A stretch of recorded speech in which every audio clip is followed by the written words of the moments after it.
Real talk.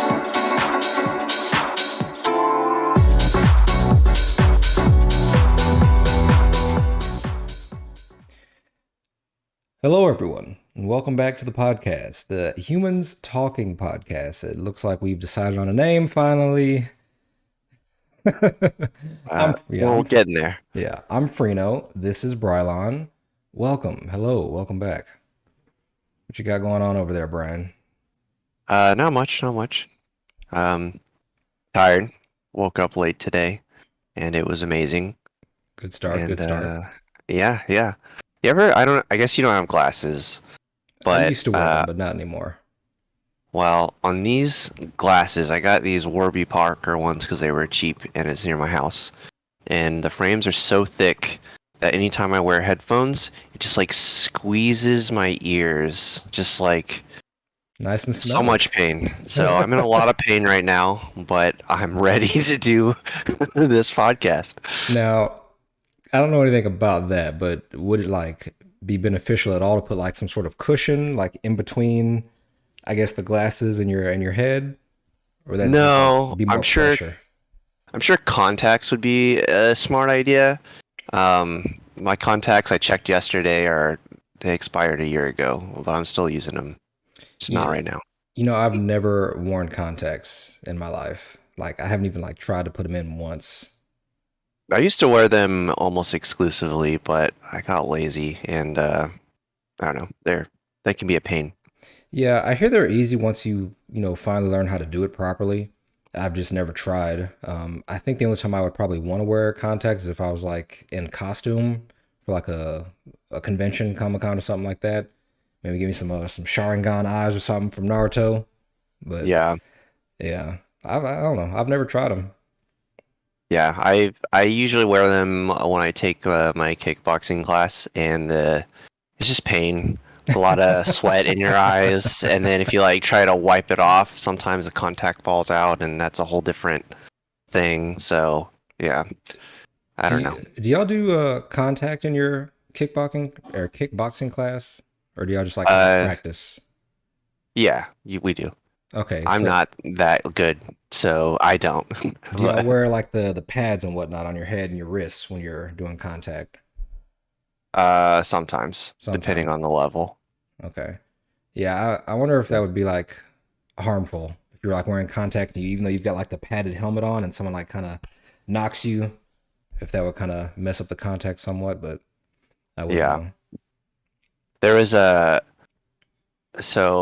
my girlfriend does circus arts stuff, um, and they were practicing for a show, and one lady was on a flying pole that like swivels. So the top of it's connected to a rope, and then it's like a pole that swings around. Okay. Uh, and she was doing like a Catwoman routine for practice, and I guess the pole got away from her and hit her in the side of the head Uh, and knocked her contact out.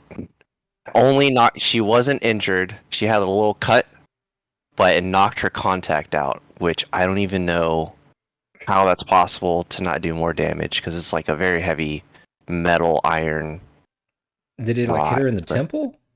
yeah, I think so. Gee. Somewhere around here. I don't know. Because that's what I was alluding to of it getting knocked out. But the more I think about it, isn't it like I don't know the silicone plastic, whatever the substance is a contact is made of, wouldn't it make like a suction on your eye, right? Since it's kind of I wet, know. Yeah, you would yeah. think that it would stick on there. It feels like it would take a lot of force at like the very right moment to like knock a contact out. Yeah, very terrifying. She's fine though, so that's good. Well, But sorry, that's a terrible story to start this podcast on. But the danger of contacts. yeah, so you can just cut this out. Oh no, man, we're keeping this in, baby. This is Damn it. contact gold. Great. Okay. Well, were there any particular topics you want to segue into, or you just kind of want to go with the flow for this I, podcast? I'm going with the flow. I'm sure there's something, but I didn't do anything like a homework. So No I, homework like I required. said, I just woke up. So Well, I'll bring up a topic. As the recording of this video, Black Adam just came out, the movie with Dwayne The Rock Johnson. Hmm. Didn't get great reviews, and I'm kind of bummed about it. You know, you and I had discussed this before off camera that Warner Brothers, now that they have been essentially bought out by Discovery since they officially went bankrupt from many poor business decisions, they were Yep. banking on this Black Adam movie to bring in a lot of money. And it very well may still bring in enough. I just know from the reviews it's not great, so I can't imagine it's going to bring in too much. But I know they were essentially putting all their eggs in one basket, saying, hey, if the Black Adam movie does well, we can use the funding to fund future projects, movies, and TV shows that we want to do. However, if the movie does poorly, then we're going to just, I guess, stay bankrupt and can't make any more stuff. I mean, granted, Discovery, has final say over everything now. But yeah, it was kind of disheartening because I really wanted this movie to be good. I'm still going to watch it, but I will continue to lower my expectations. For those of you out there who don't know, when it comes to DC properties, I'm a big fanboy, but I've learned to lower my expectations on anything they do because they have disappointed me more times than not. So if I go in with low standards, low expectations, I'm not entirely disappointed because I figured it would be pretty bad to begin with. Um, but yeah, I was hoping it would have been better. I can't wait till I watch it for myself and actually get a full, like, fledged opinion of my own instead of just the reviews that I've seen. But yeah, it is what it is, I suppose. Yeah, I don't really care for any of the DC movies. I mean, they're good. Which actually, before I even start this, I want to put one more pin at the top of the show. Okay. Last week we were talking about John Carpenter, and I referred to a lot of like sci-fi movies like the Titanic and stuff. Obviously, I was talking about James Cameron. James Cameron is the one that constantly overinflates everything. Just wanted to put that little correction in there. But back to It's the the internet, Brian. You've already been yeah. I'm crucified. sorry. I had to Lost do it. all It was credibility. bothering me all week. Uh, But yeah, I don't know. The DC movies have always been. It's so fascinating because I think that the critics are overly hard on them. They're not like absolutely garbage movies. right. They're entertaining. They're the fast food of movies. Actually, to be fair, so are the Marvel movies. But it's Yeah. just better fast food. Right. Right. One of them's like the dollar menu, the value menu, and the other is like the Big Mac or the quarter pounder or something. Yeah, I feel like But with a superhero movie, it's always going to be entertaining at least. It may not be very good, but it's, something to, spend a weekend watching, kill some time, kill a couple hours, take what you will from it. yeah, um, it's really crazy to see how hard the DC uh, cinematic universe has had to be, getting off the ground, getting started. Um, I don't know. I like, and it's so funny to me because if I go back and watch like Phase One Marvel, it feels just as bad. It like those aren't great Yeah. movies either, but they just kept going, and then eventually they got to a point where they were good. And the DC, whoever's in charge there is just like, oh, you had one bad movie? No, we're done. That's it. And It's two different like ballparks because yeah, Marvel did have more time to like refine their formula. Not all of their first phase one movies were great. Iron Man obviously was like the big one.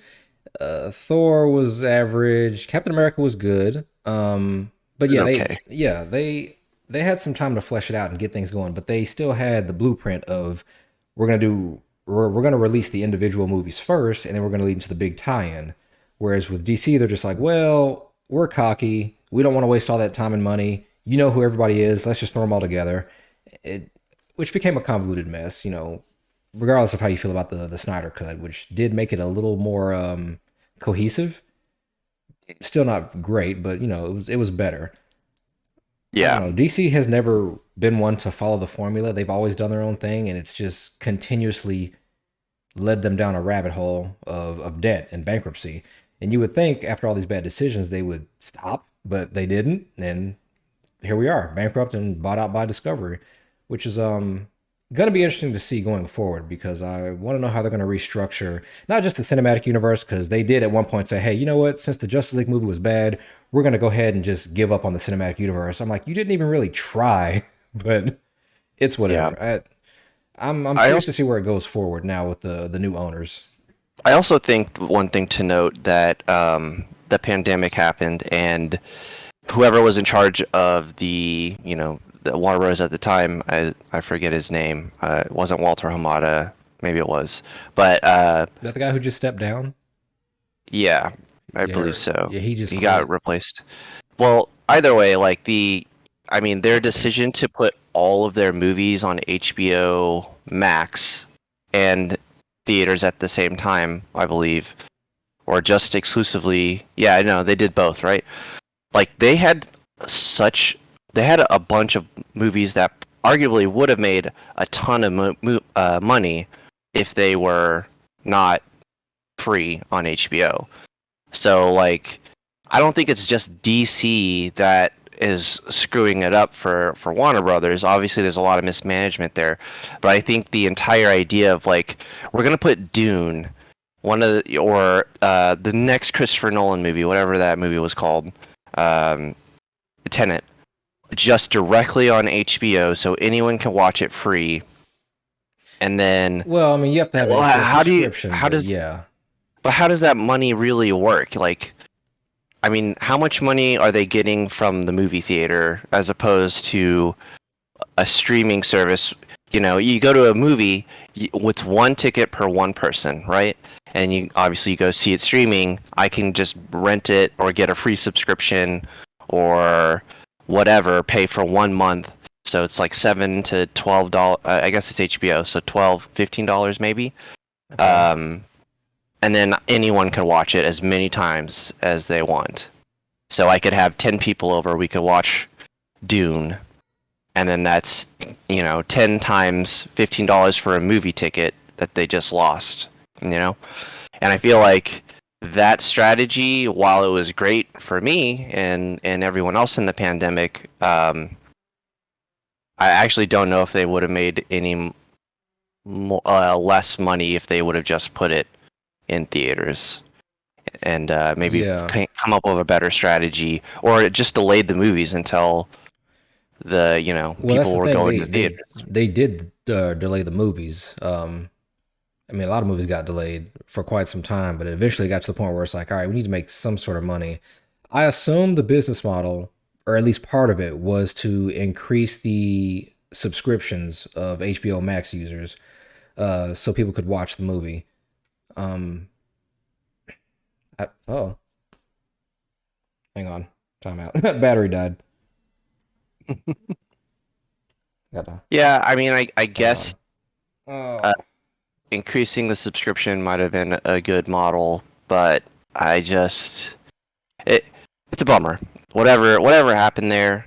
There were a lot of really great movies that I would have loved to seen in theaters that obviously I couldn't for whatever reason. So watching them on TV, I did go see Dune in theaters, and that was amazing. But there were a lot that probably weren't great movies that probably would have made a lot more money if they had been, you know, put in theaters. there's probably aspects to that business model we just don't know, because that is a good question. How do you intend to recoup some of this money? Because yeah, the subscription service of HBO is part of it, but there's still a lot of money wasted when it's just not in theaters.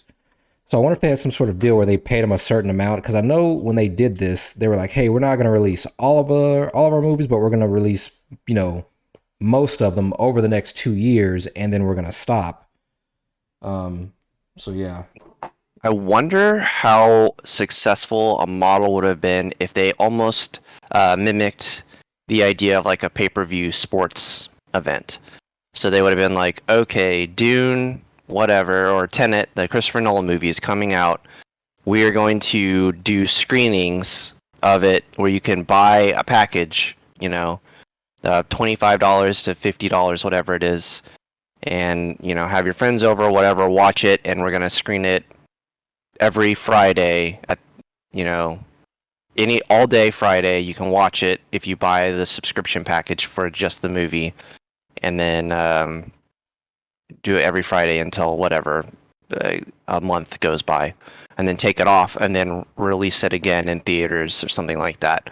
I wonder how much money they would have generated doing something closer to that, but not saying that's a great idea. I don't know what I'm doing, but it just seems like there would have been a more creative and better strategy than just dumping everything on HBO and calling it a day, because a lot of those movies were really They're big blockbuster movies. Yeah, they're expensive.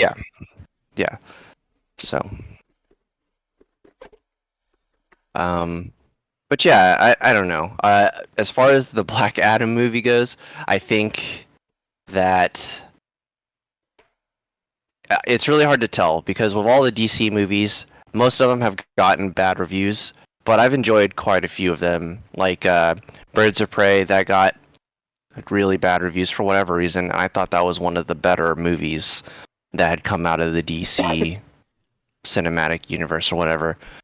Same with I will say this, for any of these movies, as long as you go in, I want to say blind, because it's kind of unfair. We're kind of being a little biased when we judge these movies, because we actually read the source material. We grew up knowing these characters, so when we see them on screen and they're completely different, it is going to be a level of, I guess, distrust. Because it's like, oh, like for the Birds of Prey, they had Cassandra Cain, as a pit pocket. And I'm like, that's not even close to what she is. Y'all just like made up a character and just stole their name.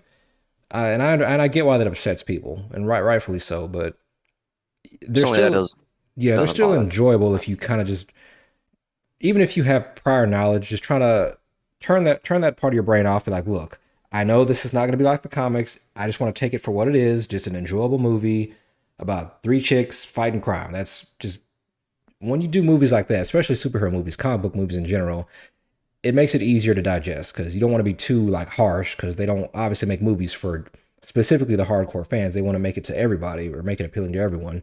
Because majority of your audience isn't going to like know the entire lore of something. So it's, you got to appeal to the masses. I get that.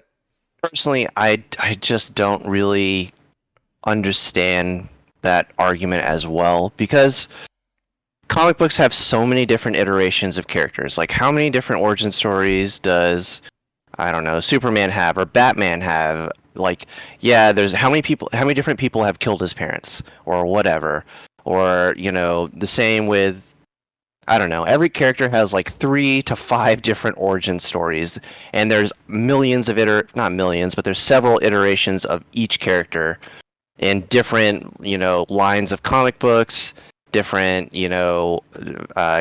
multiverses or whatever, and that was their way to kind of explain it all.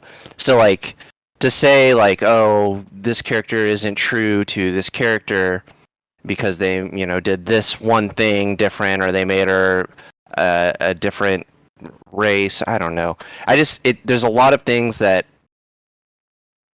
as long as the root idea of the character is there, and it's not like a complete departure, it just doesn't bother me, I guess. Because it's a different iteration. Departure, like Cassandra Cain, that complete departure, not even close.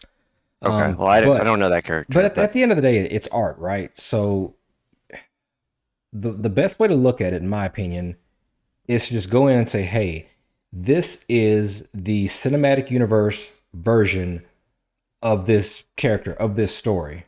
So therefore, it's going to be completely different from the comic book. That's its own separate art form. This is a cinematic art form. This is how this is the direction that they chose. So in this universe, this is how they want to do things. So it doesn't really make sense for people to get like upset. I mean, I understand it's something they love and they grew up with. I get that, but at the same time, it's a different form of art, and it doesn't take away from the original piece, because if you still like the original work, you can continue to read the comics, or read the book, or wherever it came from. You still have that. They can't take that away from you. But in the cinematic, I guess, version of this, they wanted to make it a little different. They wanted to try something and see if it worked, see if it didn't. Yeah, I mean, those characters have been changed so many times. Like I mentioned, like I mean, how do you think people who read Batman in like the 50s with Adam West, you think they care for the new version of Batman? Said Adam West. Maybe they don't. You know, that's a totally different character, 100% different. Other than the fact that his name is Batman, you know, there's really not much different. Same with a good example is Neil Gaiman's Sandman. That's a legendary piece of literature in its own right, and that character, the Sandman, was like a 50s detective looking ass idiot. You know, they put him in there, but like, do you think people who read that are upset that it was changed into something, you know, different, completely different? That's just the way that art, especially comic books, because there's a They're very character. dated, yes. They have to be iterated on, or else It's a more modern boring. version. Yeah, it's like, hey, instead of using the payphone, they now have cell phones. It's like it's just a more modern, up to date version. And that doesn't take away from the story. It's not gonna, just because somebody used a payphone in the comic, it doesn't mean it's gonna be different in the movie when they use a cell phone. Like, this story is still gonna be the same. But yeah, you have to modernize it, make it more up to date. Yeah, but the characters are also changing. Like, they're like Adam West's personality. Yeah, And I don't even know if his parents were murdered. I don't even think that's a thing in that, you know. But yeah, I think that was that 70s, the Adam West Batman. Rest in peace, Adam West. But yeah, it also goes into the issue of people not necessarily liking change. To me, it seems like it's kind of a skill you develop over time as you get older. Because it seems like as human beings, we naturally don't like change. We want things to stay the same forever, and then at the same time complain about how we don't get anything new. But, you know, once you're open to change, it opens the doors for a lot of new things. Like I said, you still can have the original if you want to, but now you have something new just in case. You know, they may expand on the character, they may grow something, they may add something completely different that people love, or something that people hate. But I know a lot of people are adverse to change, so that happens from time the to time nature too. the nature of art is, especially media like movies and all the music and all that, is iterative. You have to change it. You have to take a basis of something Yeah, and then change it a little bit in order to make it better or worse or whatever. right. Like we, to bring it back to last week, like Ridley Scott made the original Alien. It was a horror haunted house thing. Are people upset that James Cameron came in and was like, we're going to make it a military movie, and then change the entire thing? Probably not, because they were both good, you know? And that's a risk that he had to take. And if it was bad, or like it was a bad movie, you know, maybe people would have reacted differently and been really upset that, you know, it's not my Ripley or whatever people like to say. Oh But my god, I hate that. Hashtag people, not my Ariel. Oh yeah, god. people have to understand that art is iterative. That's how it works. And it may not always be good or bad, but if you want good things, you have to allow people to be creative and push things further in one way or another, which I know is completely the antithesis of what I said my preferences were last week. But Hey, it works, I don't man. It know. works. Yeah, I'm full of contradictions, so Well, as just human gonna beings, we all are. But that, have to deal with that. we can call that our hot takes, our controversial opinions. Yeah. That I'm sure we'll get blasted on for the internet for having. But it's whatever. Yeah. But at the end of the day, I wanted Black Adam to be good, and I'm sure it'll still be enjoyable whenever I do eventually watch it. So it's not like all hope is lost. Oh, woe is me. Like it's fine. It's Yeah. not a big I'm deal. I'm expecting a Fast and Furious level of quality, which I love those movies. They're really wonderful. I just recently watched all of them in a series going up to 8. But I expect that level of quality as a superhero film, really, is what I'm going in for. Just nonstop action that doesn't really make any sense, but the action looks cool, and Rock is hamming it up. You know, So, I'm gonna be honest with you. I have not seen the Fast and Furious franchise. I've seen the first film back when Vin Diesel was skinny, believe it or not. But I have yeah. not seen the next 7 or 8. And, I know eventually at some point, because we talked about this last week too, eventually, stuff can go off the rails. which we were talking about that last week. How we were saying it's okay if something starts that way or it evolves over time. Because I know Fast and Furious was, I guess, a serious franchise for the first few films, and then at one point, I guess they were just like, you know what, physics don't even matter. Let's just make this an action movie, which is fine. They're fun. They're blockbuster movies. They make a lot of money. People love them. Otherwise, they wouldn't keep making them. And then you've got all the, of course, celebrity cameos and whatnot. But the first one is like the only one I've seen. Do you know when it kind of got crazy? I'm gonna assume after 3 or 4. They were all pretty crazy. The third one is about drifting, and like they're drifting down a spiral, thing. It gets pretty ridiculous from the jump. I feel like the third one is when they really took action over story. Actually, I take that back. The story's not good in any of them. Is that where they went to Japan in the third one? Tokyo Drift? And Vin Diesel wasn't in that one. Okay. Well, he was a little, but different characters completely. But I think that you could argue that where they really started to push it was, I don't know, maybe the fourth or fifth one. Maybe not the fourth one. I don't know. I actually don't know. They all kind of blend together, those middle ones. The fourth one was pretty forgettable for me, and then the fifth one I think was really enjoyable. And then it just gradually over time got more and more ridiculous. I think the fifth one is the one where they're dragging a safe through like Rio de Janeiro, and it doesn't make any sense. Like, why would it? With physics? But it's a hell of a great movie. In your opinion, would you say it would be worth my time to invest in watching all 8 or 9 of these films at some point? If you understand and embrace the fact that they're dumb as shit, yes. And it's crazy, just nonsense action. Yeah, then I would say so.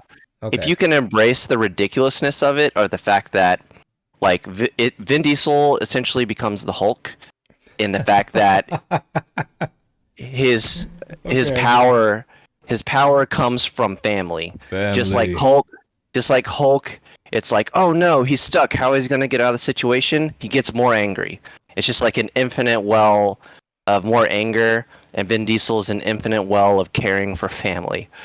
So he'll, like, in the last one, he's like drowning to death, and then I think he thinks of family, and he just like somehow lifts, like, he just like gets up and gets out, survives. I like how family is a power up. It's like Kaioken or Super Saiyan. It's just like family mode, and he's just like powers up, and his shirt just rips off from all this electricity and wind, and he can just do all these amazing things.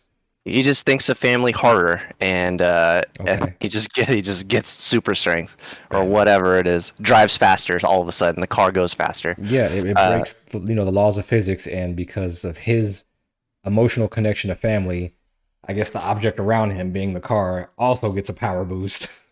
Pretty much, it's great. It doesn't make any sense, but I love it. But yeah, I don't know.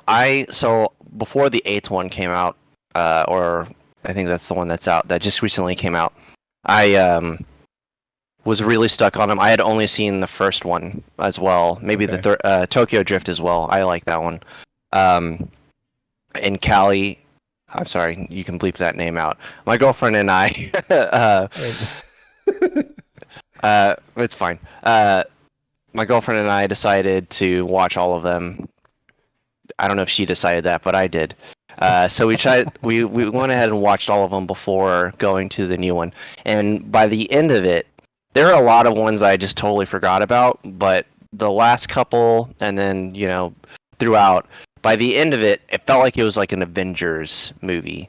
Like, it felt like an Infinity War of just like people showing up out of nowhere that you hadn't seen in like 8 movies. Yeah. And everyone just gets together to fight, one person. It was wild. And I ate it up. I don't know. I usually hate those types of movies, but they got me. I don't know. Well, I'll have to put that on my list of, I guess, franchises to watch. It's nice that they have their own cinematic universe of just fast cars and family. Yeah, and getting Kurt Russell doesn't hurt, or Dame Judi Dench. There's a lot of great actors that are just really surprising that they're in them. But yeah, I want to they're see. ridiculous. I want to see another Fast and Furious movie where they have Obama as the cameo, and probably one of the somewhat, I guess, side characters doing something. Well, it'll probably have to be the next one or the one after. There's only two left, maybe one left. I don't know. So if they can do it where they meet the president, that's probably one of the one things they haven't done. He wouldn't even have to be president. He could just be like one of like the IT guys working in the back, and he's like, "Yeah, did that thing. You're ready to go now." It's like, "All right, thanks, Steve," or whatever. And they just show him a few times throughout the movie, and it's like, is he just like a regular IT guy just working back there on the computer? Okay, sure. Yeah, it's pretty ridiculous. The Rock in those movies is just lathered in baby oil and sweating consistently throughout the entire, I don't know, 6 hours he's in that franchise. Do you have Just any dry sweating. shirts? Yeah, and he says the dumbest, he has the best lines in every movie, but they're the dumbest lines in every movie as well. He's like competing with Vin Diesel for just the stupidest shit to say, and it works. I did see that. I don't know if it's a meme, but I saw that clip where I guess they were improving. I forgot what scene it was, but they were having like I guess a barbecue in the backyard, and somebody had said something to The Rock, and he walked back there and he said, "Yeah, not as much as your big ass forehead," and then like you could see the other actors breaking character because it was just so left field. I was like, they were for real improv that, and he just like had a quick comeback. Yeah, he's good at that. He's definitely good at that. Goodness. Well, eventually I'll have to sit down and watch those films. Goodness, it just sounds like a wild ride. I don't know. I don't know what to classify myself as in terms of a moviegoer because I do know there are some people out there who love the high action Michael Bay story doesn't make sense, but a lot of stuff is happening for 2-3 hours, then it's over. It's good entertainment. Just mindless fun. My wife is like that. She loves those movies, especially the disaster movies where like the world is like gonna explode and everything's just going off in chaos. It's because me, I'm just like, man, this doesn't make any sense. The story is stupid, but she's like, she just likes the mindless fun, and that pays the bills. Hence why Michael Bay is so filthy rich. He just makes mindless exploding fun, and people enjoy it. Yeah, I have to really be in the mood for that, which is weird. If it's horror or sci-fi and it's like that, then I don't care. But if it's just like generic action, I just will zone out pretty hard. So I'm a very genre nerd as far as that goes. I will say Terrifier 2 just came out that I really need to watch. I don't know if you've seen the first one. No, I'm not, actually not interested in that particular franchise. It's only the two movies. I mean, and it took them like 10 years just to make this sequel. I saw the first one a while back and I was pleasantly surprised. It's not like a big budget film, but Art the Clown, just a crazy clown, going around killing people. But I don't know, it seemed pretty enjoyable for me when I watched it. It's more on the bloody gory side. Yeah, that's which if that's not your thing, I get it, but I was just surprised that they were working on it for so long. But I hear the second one, they have like some pretty insane kills where I guess it kind of gets kind of wild and just action crazy, but works for me. That's one I don't know. I'm on the fence about trying or wanting to check out just because I don't care for like the gory like Eli Roth style torture porn or anything like that. So it has to have a really good story for me to really care. And I don't know. That one just might be a step. Terrifier. You might. Yeah. I don't know. I'm on the fence. I'm sure one day when I run out of other horror movies, it'll be on the list. So. Yeah, because with Terrifier, it's not like I don't know how to describe this. I wouldn't say like it's like intensely gory for no reason, but he does have some unique and insane kills. I guess that's the gimmick. When he does kill someone, it's going to be in some weird way. I know about the big one in that movie, but well, yeah, there's multiple, but yeah, so I can't imagine how they were going to one up on the second one because it's just like I guess it's just going to be a slaughter in the second one, but I'll check it out at some point. Yeah, let me know how it is, and if you think I should watch it, and then I'll do it. All right. Well, what was the other topic I was going to bring up? Um, I feel like we've had enough of the Warner Brothers DC for a while. I don't really feel bad for them. They get what they deserve. Unfortunately, it's just bad business decisions for many years cause you to go bankrupt. You're getting bought out. I'm not really sad. Your movie and TV show projects are getting canceled. It's just kind of the way of things. It's like they I weren't am. good to begin with, so it is what it is. Well, I don't think it's on the creatives. It's not the creatives' fault. There are a lot of really good things that I've heard that shows that have just been wiped off streaming services because of the new CEO, which also brings up, this idea of digital medium versus physical media, and how like all of these things that are only being put on digital, they can just easily be erased, and there will never be any sort of evidence that they existed post this. It's like one thing that I think of is there's that movie The Empty Man. I know we've talked about it outside of the podcast. Yeah. It was a horror movie by Fox, Searchlight, and they gave like an unknown director, first time director, like a really big budget to make a horror movie. It's like a 2.5 hour long ass slow detective It's a slow style burn. Yeah, it is. horror movie, which is really hard to market and something that most studios would never do in a million years, especially not in this day and age. Mhm. And they gave him this budget. It's kind of loosely based off a comic book by Cullen Bunn, I think. Um, and then Disney bought them, and then they watched it and were like, well, we don't know what to do with this. It's unmarketable. It's a 2.5 hour horror movie that's slow and, really existential. So they just dumped it on HBO, and then they put out one trailer the week before it was supposed to come out to make it look like, like a Bloody Mary Yeah, creepypasta. like a big action horror movie, and that's not what it was. Yeah, it was like closer. It was like, I think the guy who directed it was helping with. He worked with David Fincher a lot on like Seven or Fight Club or something like that. So yeah, so they just dumped it on HBO. There's no physical media version of it. It was only on digital, and then now HBO took it off. So there's no way to watch it unless you buy this random movie on Amazon or something.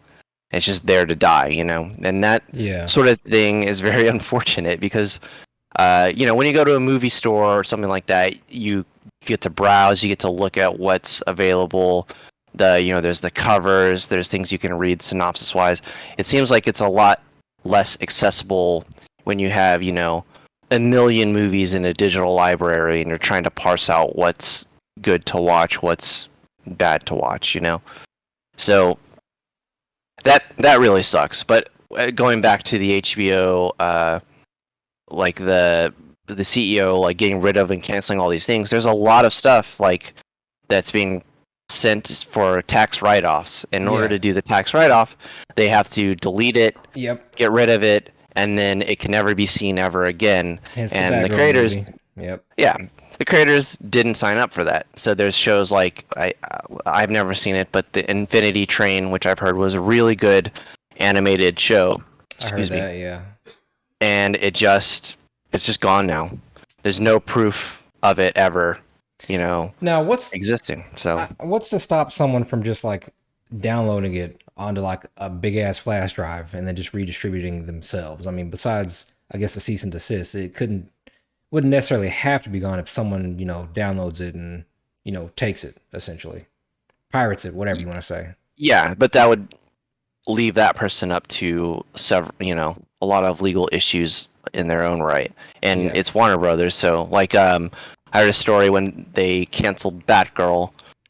The directors were at a wedding, one of their weddings, and they tried to download it off the server because there's no hard drive I mean, there's a hard drive, but everything is kept in a cloud essentially. Right. So all these movies are edited and stuff and put in the cloud, which Warner Brothers has the key to. So they tried to download it off the server, and they were already locked out. it just takes a second. It's not like it used to Yeah. be. So I mean, I don't expect, especially if all of these creators were blindsided by these decisions, there's no way that they could get access to that stuff again, which sucks. It does So suck. I don't blame the creators for making good or bad media. Um, I think that, as usual with everything, it's the millionaires and the corporate leaders, the C-suite people making terrible, stupid decisions, Yep. and then the people who get the most suffer the most are the creatives, the people that do the actual work. Yeah, literally everyone else under them. Yeah, and that's just really a shame. And I do think deleting and erasing art or creative media for tax purposes is really shameful and Yeah. really embarrassing. Yep. And just I don't know. It leaves a very bad taste in my mouth. So Well, welcome to corporate greed and the world we live in. oh yeah, The fact that you're even able to do that is unthinkable. But yet here it is. It's so easy, and it's just free tax write off. It's like, really? you would never. Yeah, you can't like delete the Mona Lisa. Yeah, you would never be able to do that. What, maybe 10, 15 years ago? Yeah. It's like E.T., the video game. Oh, that God. game was so bad. Buried it They in had Mexico. they buried them in a pit in Mexico or whatever, New Mexico. But those still exist. We could Yeah. still get those, Mhm.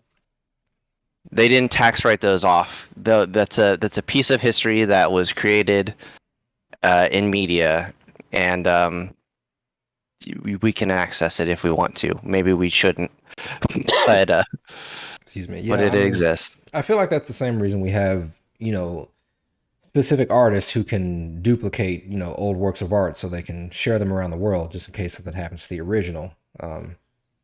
Yeah, Really, because it's also that's a physical piece of art. it also brings me up into someone who does this, which is it's kind of a weird. Okay, so Kanye, when he was writing his last, I don't want to bring him up. When I you- know, As soon as you but say his name, it's like, all right, whatever. Go ahead. just to focus on this one thing, he I think it was one of his albums that came out recently.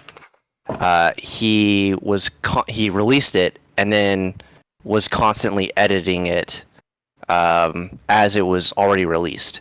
So he would the album came out, and then you listen to it on Spotify, and then like a week later or 2 weeks later, he changed like the verse on one part and then one part another, and then re-upload it. So you listen to it again, it's completely different, Was this lyrics. Donda or was this before Donda? I think it was after. I think it was, or maybe it was Donda. Yeah. Because he did Donda and he did Donda too. I don't know. I mean, it's his work. He has the right to do that, but it is a little unorthodox to do that. You might as well, because typically when you have something like that, you have like a remix or a different version of the same song, an extended version, but just to completely change the original numerous times. Yeah, that's a little odd. Yeah, Disney does this too with like the Disney Plus shows, or HBO with like the Starbucks cup that was in Game of Thrones that they had to That was so digitally funny. re-edit. That was so Yeah, funny. it's like these things are out there now. You fucked it up. Just leave it. As much as it sucks, I don't know. It's just really interesting, and I understand like wanting to edit that out so future people wouldn't have to see that. But I mean, if this was 10 years ago, 20 years ago, which it's not, I understand that would be there forever. And watching like Disney Plus go back, release things onto their platform, and then edit things that aren't PC now, or change things here, change things there because the jokes don't fit. It's kind of alarming in a way, Yeah, you because can't really. now Yeah, now what's permanent? What's permanent now? As far as art goes in the digital space, like nothing. I respect the fact that we're more PC now and we're growing and we're learning. But yeah, to go back to like an old ass Disney movie and try to change it. I mean, because there are some movies you just can't show anymore. Like what was it? A Song of the South. Disney can't show that anymore. That's not PC for nowadays. Yeah, they I can't go don't. back and just like completely redraw the whole movie. What they need to do is just put a. I think they have been is putting disclaimers ahead of time to be like, look, these are views from the past. They don't represent now, Yeah. and people should have the ability to take that for what it is. Like, I don't think that everything needs to be washed of what was there previously Right. in that way. It's there. It needs to be somewhat memorialized or permanent in one way or another. Whether you put the warning signs and the labels to make it clear that this isn't a reflection of the present, is a reflection of the past, and it's not acceptable now, but you can still have it for educational purposes or whatever. I don't know. It's definitely a touchy subject and tricky, and there's a lot of nuances that I certainly don't have. I'm not equipped to explain, but whatever. When you mentioned earlier the whole Game of Thrones thing with the Starbucks coffee, because I remember watching that and I was just like, is that a Starbucks cup like on the table? And Hmm. yeah, it was. That actually happened again recently in the new Game of Thrones, where the king he has some missing fingers, and they literally forgot to edit out. I guess he had The CGI glove yeah, on he had there. the CGI glove, the green glove to cover up his two fingers, and they still like kept that in. It's just like, really? Yeah, 2022, y'all still didn't catch that in the editing room floor? Like, okay. Dude's yeah. walking around with some green ass fingers.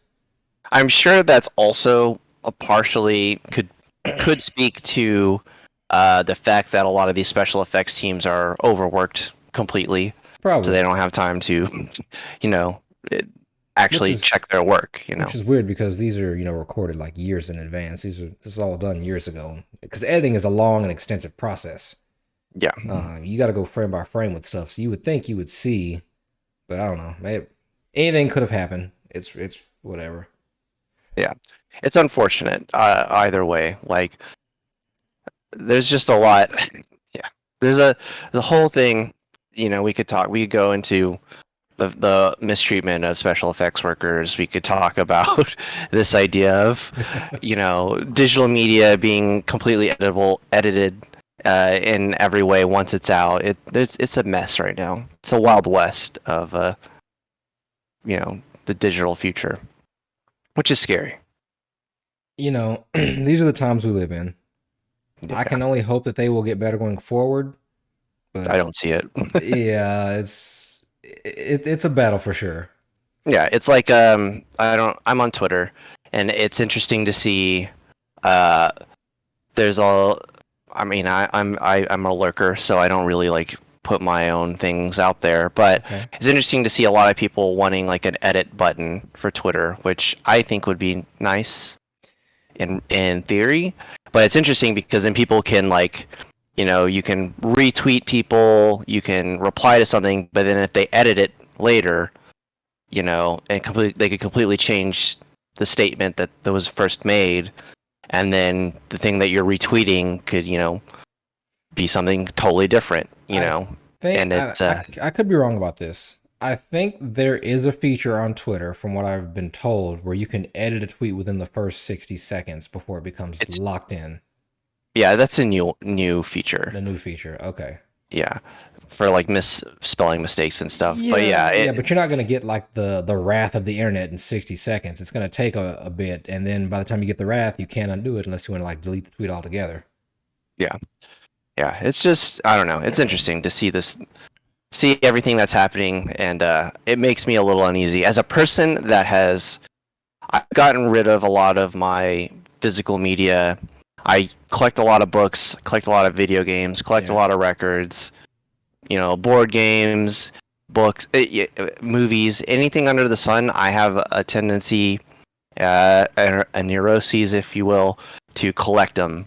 And moving sucks. Like being able to just have everything on one device, having a digital movie library that I can take to my friend's house during the holidays and be like, oh, you want to watch this movie? Let's stream it, whatever.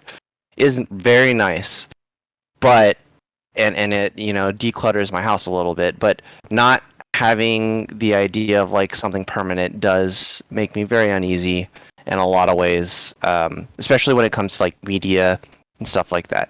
Video games, it's fine. Patch it. I don't. It is what it is for the most part, but I don't know. Do you think it has anything to do with FOMO, the fear of missing out? Like if you physically can't own a piece of something. I don't think so. I mean, there's plenty of things that I, have FOMO about, but having the digital or having that like ownership of it isn't really one of them. I think it's just the idea of being able to speak to something and be able to share that history with others.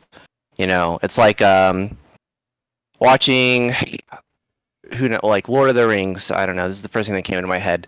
There's the scene in the first one or second one where Aragorn is looking for the stupid hobbits, and then he kicks the helmet, and then he screams, and then in that scene he actually broke his foot because he kicked the helmet and it was really heavy. He didn't know it. So in the future times that probably would have been edited out or whatever to a different scene, or I don't know how they would have done it. But it's there forever now. And being able to tell that anecdote or that story when you watch it, just like all good Lord of the Rings nerds would, is nice. Or another example, I know I'm all over the place with this, PT on PlayStation. It was a demo that Hideo Kojima and Del Toro and Norman Reedus did. Classic. Forever gone because the company was like, oh, we don't like you anymore. Has nothing to do with the art itself. They just didn't like the creator. They fired him and they just got rid of. So you have to have a physical copy of the PlayStation 3 or 4 or whatever it is with it downloaded. You can never upload it onto the internet or connect it because it'll lock it instantly. That is ridiculous. Yeah. If it was the generation before that would have been a demo on a demo disc, and we could share that with people and be like, check out this really terrifying thing that was never came to full fruition, but here it is. You can try it out, see how scary this could have been. That's a nice feeling. You're really showing our age when you bring up demo discs. I know. There's gonna be some people out there be like, demo disc? What's a demo disc? Yeah. Demo discs were hot back in the day. Those are the good old days. Yeah. I still have a couple of them. Yeah, you have like a small catalog of games you get to demo for about 5 to 7 minutes a piece, and to decide if you want to go to either Blockbuster to rent it or go to Toys R Us or EB Games to buy it. Yep. Both of which are gone, but yeah. Sometimes I wouldn't even buy the game. I would just play the demo over and over again and be like, that's good. I'm not going to beat this game. This is the game for me. Now, I will say, when you brought up that improv scene of Lord of the Rings where he kicked the helmet, it reminded me of also Leonardo DiCaprio in Django. Yeah, that was... When he was polishing that skull and then he broke it and cut his hand and he like didn't break character and kept going. And you're like, oh, this is an interesting scene. It's like, no, he really cut his hand and like just kept going. Yeah, that was definitely a really great scene. I feel bad for the actress. I don't know if she would have wanted that, but it is what it is. Yeah, that was a great scene. I wonder if something like that movie in itself is a big, a sensitive subject for a lot of people. I don't know if that would have been able to be released today, but I wonder what would be edited out if if Quentin Tarantino wasn't the director, if a lesser director had that movie and then released it on a platform like a Fox that was purchased by Disney or whatever, if they would have edited stuff out, or who knows. It's still a good movie in my opinion. I love it. It's a great movie. I do know that Jamie Foxx was also working on another film project. Excuse me. That he isn't going to release because of the times. Because we're so PC. He doesn't think it'll work in today's age, and it probably won't. But essentially, he was making a movie that was kind of the same premise as Tropic Thunder, where you've got a bunch of famous actors playing like other characters. Like I think Jamie Foxx was going to play like a white supremacist, and then I think he wanted to get Robert Downey Jr. to play like a Mexican janitor or something. Like it was going to be some wild like crazy comedy film. And at first, Robert Downey Jr. was on board. He's like, "Yeah, man, I'll do it. Sounds fun." And then he came back to Jamie later. Is like, "Hey, actually, I don't think I'm going to be able to do it." And then, Jamie realizing like, yeah, because we're so PC now, everyone's going to probably find this movie highly offensive. Like, because I don't know, I couldn't imagine Tropic Thunder coming out now. People would probably really get up in No. arms about it. It seems like every couple of months, the younger generation discovers that Robert Downey Discovers. Jr. did a blackface in that movie, and then there's a uproar to cancel him or whatever. Yeah. So yeah, I don't know if that would be able to be done today. Personally, I think if the actors want to do it, just release it and see what happens. But They I probably don't want the understand that backlash, yeah. that could be a career ender, I guess. But If it's not done properly, like it, to me, Robert Downey Jr. doing blackface surprisingly was done properly. Like, anytime a form of media does that, they have to do it in a way to where it brings the ridiculousness upon itself and not actually try to seriously be like, hey, I'm making fun of black people. It's like, no, this is, it's we're a trying to show how, commentary. yeah, it's commentary. We're showing how stupid this is and how everyone in the universe around them is like, what are you doing? Like, that's, oh, I'm dedicated to this part. And it's like, that's stupid. You shouldn't do that. Method acting. Yeah. But, for people who don't realize that because they probably don't, go into the full context. They just see a picture and then they just want to get mad and fucking type about it. And it's just like, all right, you're missing the point entirely. Because they are bringing, a point to how stupid it is. Yeah. But yeah, I'm sad to hear that Jamie Foxx can't release that movie, at least not now. I don't know if there's ever going to be a period going forward where he can release it without the PC culture wanting to cancel him. So it's just like, we want to do this movie, but at the same time, we don't want the backlash from the young people. So I don't know. Yeah, it's a really tricky subject. I don't think that he would ever be able to release it if he's worried about it now.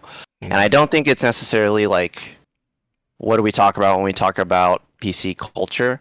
I think it's just that everyone has a easily accessible voice now because of Twitter and the internet.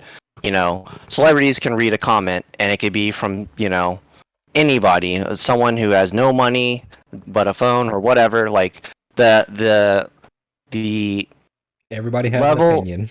yeah, the level of engagement and the weight of people's voices has kind of evened out a bit more because people who are nobody can talk to people who are higher up and they can see that message, and the people who are nobody have just as much of a voice to amplify as the people who are in a higher class of culture or whatever it is, higher class of our economic structure. But I think that because of that, everyone feels like they want to be represented. Not represented. Yeah, represented. Yeah. So, yeah, when that comes out, the people who find it offensive, whether they're African American or white supremacists, I guess in the Jamie Foxx movie case, they're going to say it, and people want to respect other people. So like, oh, you're offended by something, let me back you up. And I think that's kind of what it comes from, is because everyone really only thinks about themselves for the most part. Yep. So if I'm offended by something, I'm going to tell you I'm offended by something. And that's where that kind of thing comes from, because now everyone has a voice to say when they're offended. Whereas before, people they couldn't do that. If, Tropic Thunder came out and he was playing like a Filipino guy, I'm actually, there's a million movies where Filipinos are thrown under the bus and the butt of a joke. Yep. I'm not allowed to, back then I wasn't allowed to go onto Twitter and be like, hey, this is really offensive to Filipino people. We're not all like this. Why are you representing us in this way? Where now I could if I wanted to. So it's the beauty of social media. Yeah. It's like everyone has an opinion and everyone wants to share it. It's not always the best opinion. It's not always healthy. Some people just want to be toxic and start fights, and some people just want to be trolls. But there's a lot of trolls. Yeah, and that's the problem, is messages get mixed. because you have so many trolls like drowning out like the real messages of people who want to have a serious conversation or a serious debate or bring up a serious issue or talk about something in a serious tone, and you've got a bunch of trolls saying a bunch of hate stuff, and it just gets drowned out. So I understand why certain celebrities like Paul Rudd like doesn't have a social media like anything. Just I just Yeah. rather just not be involved in anything. You're not gonna catch him in any type of controversy because he won't have a social media platform to promote it. So it's just like whatever. Yeah, that's honestly the way to go these days. At least, my opinion. I try not to engage too much in all of that. Yeah, It's I just don't. too.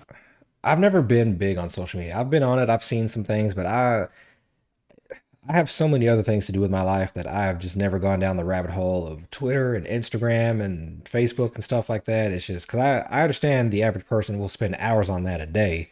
And I'm just like, I don't have that kind of time, or I'm doing other things to go down a rabbit hole and, you know, read a bunch of hate speech about whatever. Honestly, Yeah, I hear about it though.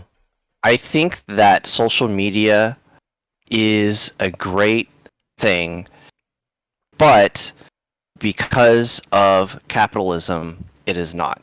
Because people can buy ads and influence the feed, or they Yeah. can, they can say something, and then other people who know they can make money off of it will amplify that voice because of money.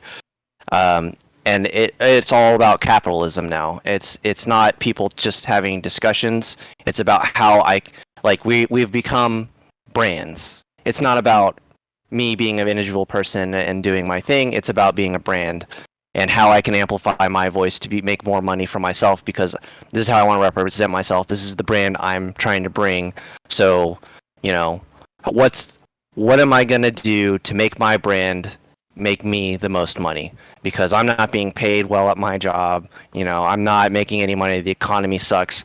It's all about, kill or be killed capitalism. So Mhm. now, because of social media, we have to be our own business, and Yeah, it sucks it because does. it poisons the well.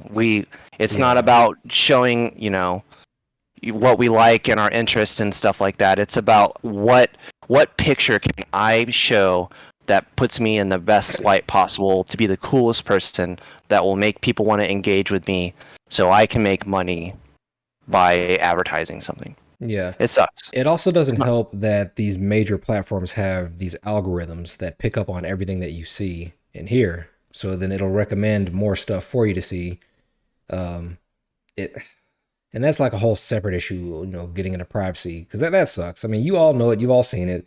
If you are talking about something or you look up something, I guarantee you when you check your email, guess what's going to be on the what advertisement's going to be on the side. It yeah. just it sucks. And Facebook Meta now has got in trouble for that for promoting certain things to people, depending on you know who's essentially on the other side of the algorithm paying to say, hey, put this material over here to Who, who's in charge of the yeah, message yeah, that because Facebook you can wants to? isolate who your audience is, your target audience is. You can see metrics and you can see numbers about what kind of people are engaging you or clicking on your links or whatever it is you're doing. So that's Yeah, it was really fascinating yeah. to me. Uh, when my dad passed away, I got on his Facebook to, clean it up and see what was going on. Hmm. And he was a diehard liberal, Okay. for the most part. I got on his Facebook and I was looking through his feed, and it was just he was like 70 something years old, whatever. It was just, right wing, like conspiracy theory sort of stuff, QAnon, just, Hmm. MAGA at the time. All this And it's just like, propaganda, yeah. yeah, he has no interest in any of that stuff. But there was just what was going through his feed because of his age and all of his other friends or people he was following that were, and it's Yep. just like, and I think there's something to be said about putting yourself in an echo chamber where it's just like, getting one perspective consistently, and then you thinking that it's like people say that Twitter isn't real life. You follow Yeah. people, and then those people generally that you follow people you like, so they're going to echo a lot of your sentiments. So you might have a skewed perspective on what's going on in the world because everyone that you see on social media is saying one thing, whereas in the real world, that's not the case. So there's something to be said about that and like curating a social media feed. I don't know what the best course of action is to do it, but I do know that taking capitalism out of, our social media would probably be a big help. And that unfortunately won't happen. I mean, No. the way things work in America, and I really don't like this, but you really kind of don't have a choice with the way things work here in America. Either is you either can get upset about it and complain about it, or you could play ball. It's like, Yeah. all right, if this is how things work in this country, unfortunately, I'm going to have to take advantage of these systems and use it to do whatever I need to do, promote what I need to promote, or sell what I need to sell. I don't like doing it. I think it's really scummy, but that's how the game is played because that's literally how the platforms are set up. That's how the laws are set up. It's like you really, if you try to deviate from that, you you can't get to where you want to go. You can't make any money. You can't be successful because that's the way our systems are built. You can try to fight against it, more power to you, but it's really unfortunate is what I'm trying to say. That's just how the way things are done here. So it's like you either play ball or go somewhere else, and it is what it is. Yeah. Yeah. Sad, but who knows? Maybe the young people will change something. I'm too old for it, but I think they're focused on other things than to really notice the big picture yeah. of what's going on. Well, the world's on fire, so there's a lot to focus on. When is the world not on fire, man? That's true. That's true. Well, I did want to mention, I mean, it's not a big mention. This is like another topic, but because you and I are into technology and video games, obviously, people who are listening to us probably are into the same nerdy things we are. G4TV. Yeah. There's not much to say about this topic, so I mean, this is a good topic to end on. We had them back in the day. Great channel. Great channel. Had a lot of good shows. Loved X Play. I love the one video feed they had where they just showed trailers of video games for like an hour. I used to love watching that. Put that on in the background. Anyway, they died. They left. They were gone. Had a big resurgence, a big comeback a year ago, and not even a year later, I think 10, 11 months into this, they're gone. They're canceled.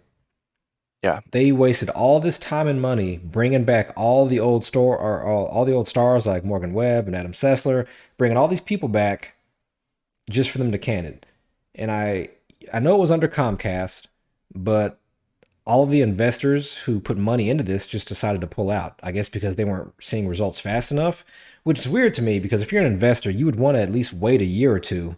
Like, I don't know why you thought you would get instant results. I don't know what type of investment is going to give you just an immediate payoff like that. But that was part of the issue. The other part of the issue is they were trying to tap into the popular streamer, the popular gaming market, which is taken over in the past 10 years, thanks to YouTube and Twitch. And the issue is you have these individuals from YouTube/Twitch who are making all this money, bringing all these viewers in, essentially creating their own wealth and success. And then you've got these big companies wanting to come in and say, hey, we want a piece of that. How about we get a streamer and try to like use all of our, connections and teams and staff members to try to boost you. And I'm just like, but they don't need you. They got this far by themselves. Maybe they hired an editor or someone to manage their social media platforms, but that's a very small team of people one individual was able to build. So why would they need these big companies who are hemorrhaging money, which is why they're trying to get you in the first place? But yeah, they got some YouTubers like Scott the Woz and Gerard the Completionist. They got Carl Jacobs from Mr. Beast's team. He was working on the platform. I don't think he had a show, but he was working on the platform trying to help G4TV get off the ground. So they had shows in production. They had things that they were going to release.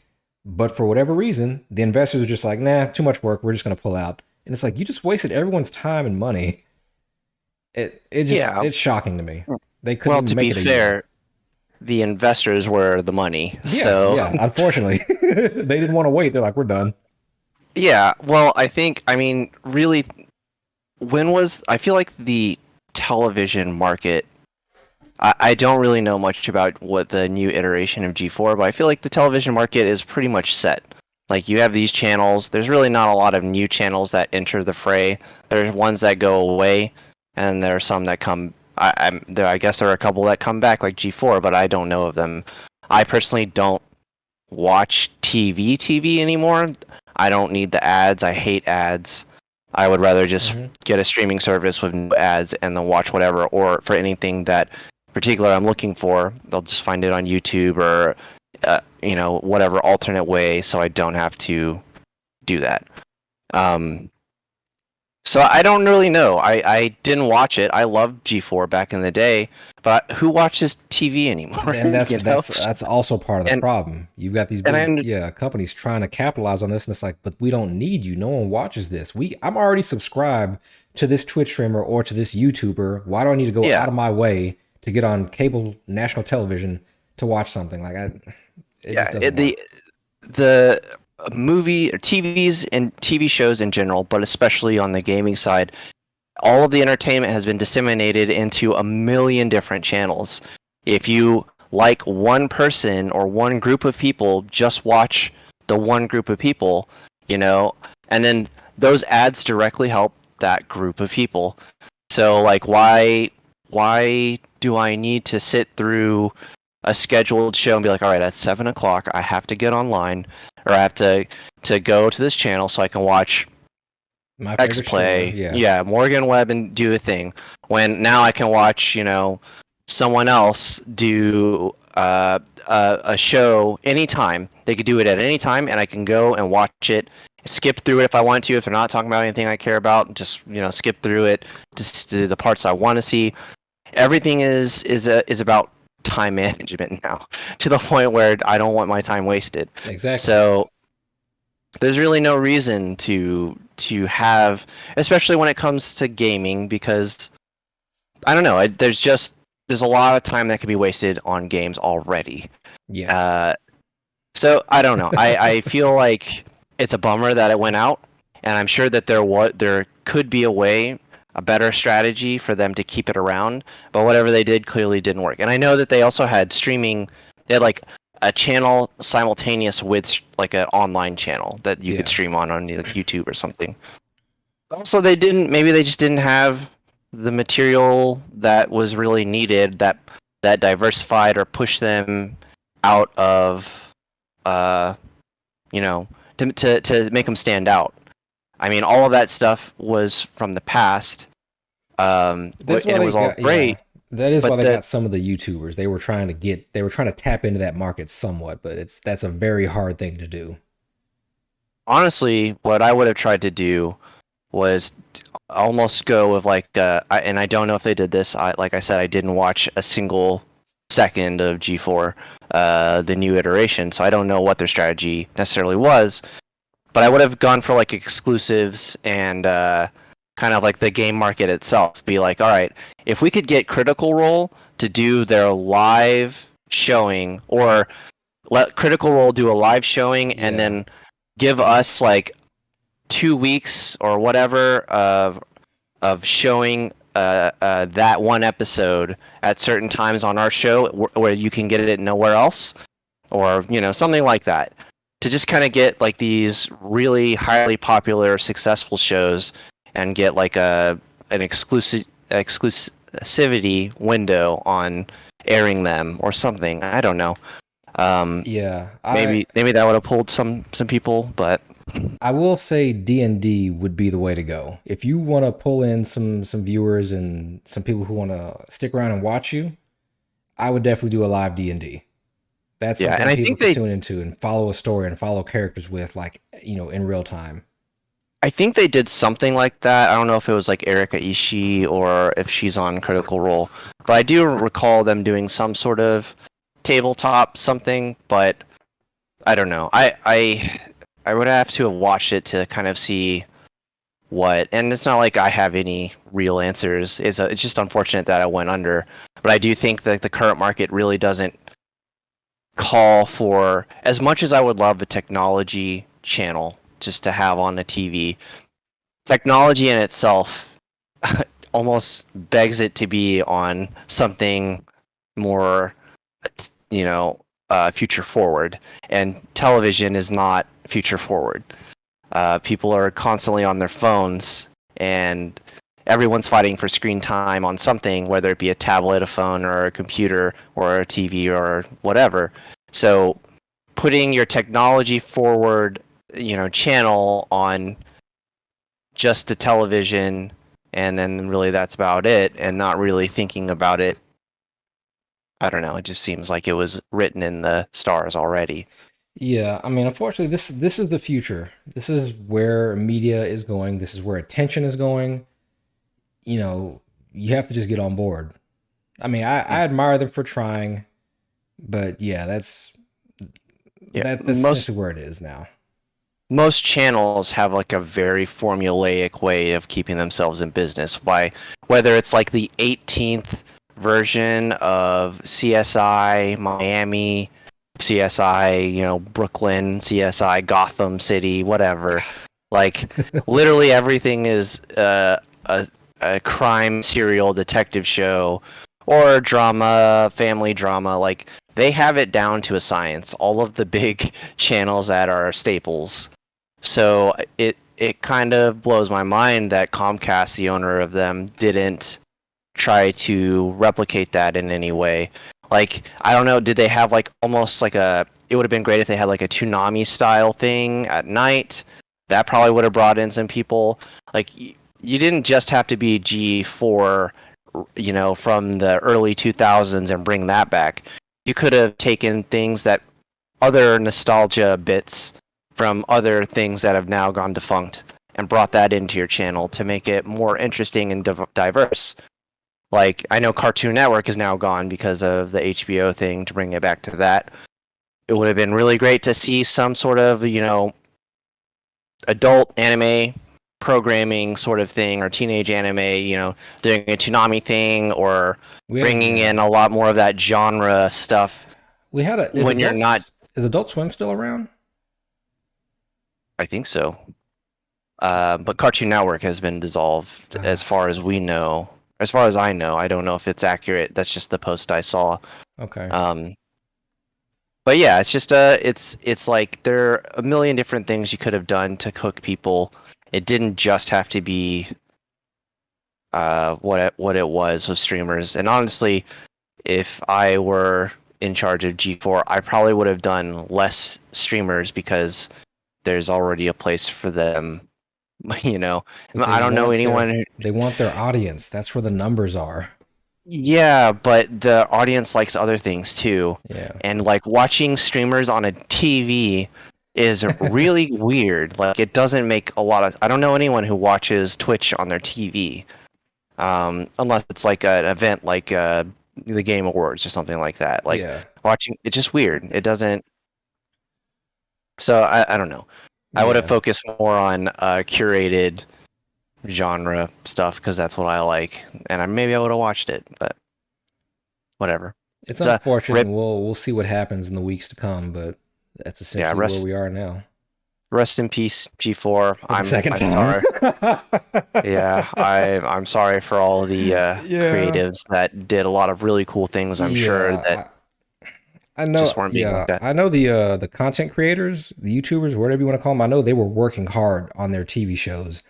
They were putting the hours, writing scripts, getting props together. That's a lot of work that essentially just got wasted now. I mean, they're like, I could have just put this on my own channel and been done with it, but I went out of my way to like join you guys and try to help you guys. But like you said, it was the investors. It's really, they pulled out, so it's like, what can you do? It's really interesting to see. I wonder if stuff like this, hearing from HBO and Comcast and seeing how all these creatives are constantly just being dunked on for profit, I wonder if it's going to kind of push these creatives into just doing their own thing and becoming independent of that. Because frankly, the eyes are everywhere, and it's a lot easier to be noticed, if you're creative and good, by anybody at any time, if you put everything out there. there's really no reason to have Comcast back you up, only for them to be in charge of whether or not you survive, depending on how much, if the CEO can buy another yacht tomorrow or whatever, Yeah.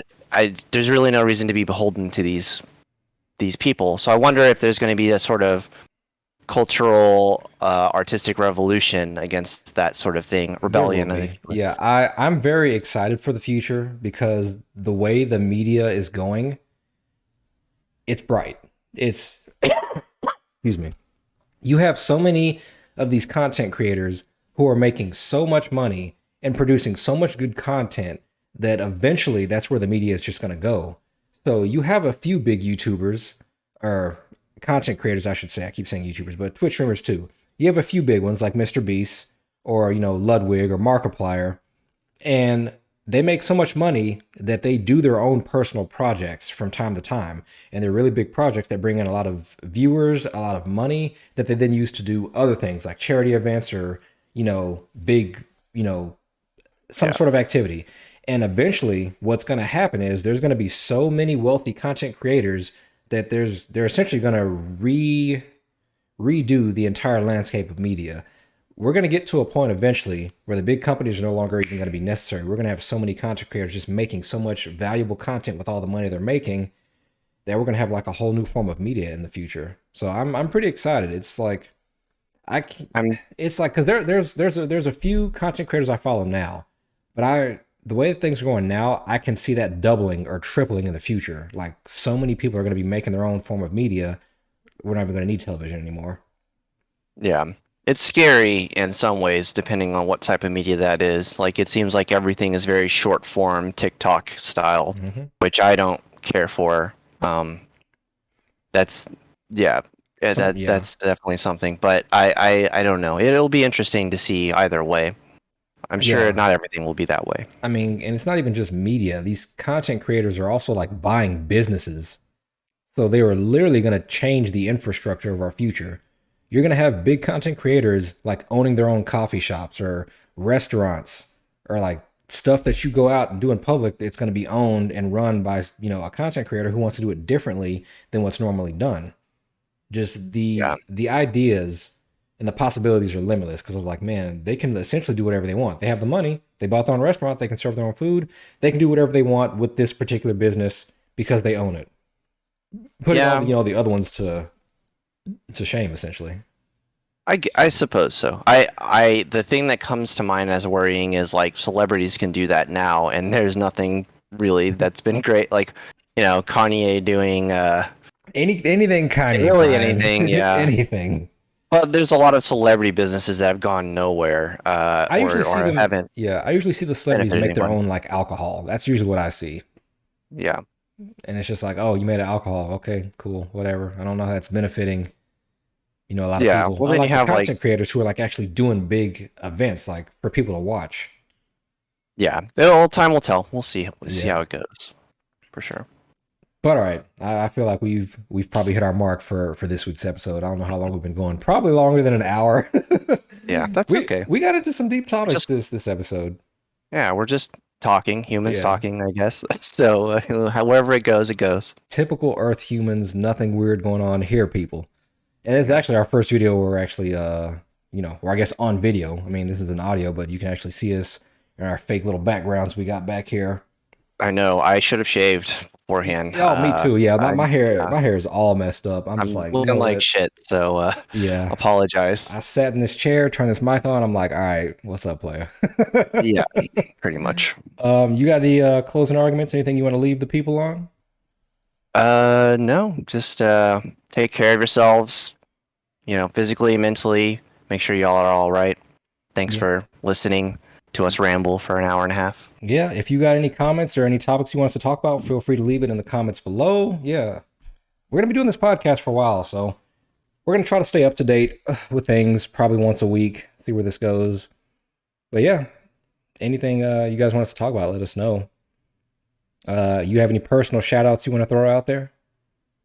Shout out to coffee. It's been real good today. Coffee, good shit. Yeah. Well, also, for the content creators out there, Markiplier is doing a big thing where he wants to release some tasteful news on OnlyFans if you listen to his podcast and get him up on Apple and Spotify and beat Joe Rogan and all that stuff. So shout out to Markiplier for doing all that. I think he's already done it. He did 2 of them. He's requesting not Apple. Not Apple. He wants us to do that one. So get on that, people. But yeah, if you guys know any more shout outs you want us to give, yeah, let us know. But until then, this has been Talking Humans, and I guess we'll see you guys next week. Humans talking. Humans talking, whatever. Damn it.